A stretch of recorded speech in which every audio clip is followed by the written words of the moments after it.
ځای ته راځم چې ډاکټر صاحب غني ته زه ورسم او دا وخت پیدا کړم چې ډاکټر صاحب غني په کونړ کې په جلال آباد کې په کابل کې تا ویلي چې د سولې دپاره زه خپل سر ته قربان یم سر ته حاضر یم اوس دې سر ستا امان سي سر یې ستا سر زموږ دی ته یو افغان یې یو سپین ږیری درته احترام لرو اوس مسله را خلاص شوه دغه ځای ته راله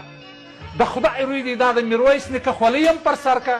د احمدشاه بابا خول هم پر سر که دغه تاریخ هم ځان ته جوړ که هر څه ځان ته جوړ که دا اعلان وکړه وغواړه ټوله میډیا چې راوغوښته او ولسه او دنیاوالو او طالبه دغه چوکۍ د زما د رئیسیت جمهورۍ دا د ولس دپاره قرباني ده نن راسه ولسه که افغان یې که مسلمان یې دا د قرآن دی دا ته یې دا د کاغذ دی جوړ که خپل ټیم اخر نقطه ورته کښېږده دې جنګ ته نو موږ په څلورو ټوله در روان سو نو څه شي غواړې څو کاله نور عمر لرې چې ته دونه ټینګ یې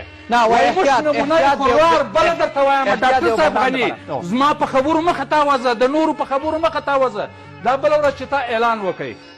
زړه مې درد وکړي حق لرم چې داسې وکړم تا چې اعلان وکړئ پر دغه تاریخ باندې په فلاني ځای کې دارالامان کې لوړه اخلمه وا دې اخیسته ولې دې وانه اخیسته جواب راکړه او د قرآن جواب شاید دا وي چې د سولې دپاره الله نه دی خدایه قرآن ته وګورئ نه ده بیا دې وویله چې ډاکټر عبدالله د اجرا ریاست ختم دی نور ولې دې ختم نه کړي ستا پر څنګ ولې کښېنستی ټول پوهېږو چې غوا توره شیدې یې سپینې پلیاز د خدای نور راوغواړه دا د قدرت تږي راوغواړه موږ به زه به تا ته ووایم چې اشرف غني نیکه اوس خلک بابا درته وایي موږ به د نیکه لقب درکړو خدای خلاص ډېره مننه سلامت اوسئ کور ودان درې واړه مېلمنو څخه مننه کوم د بحث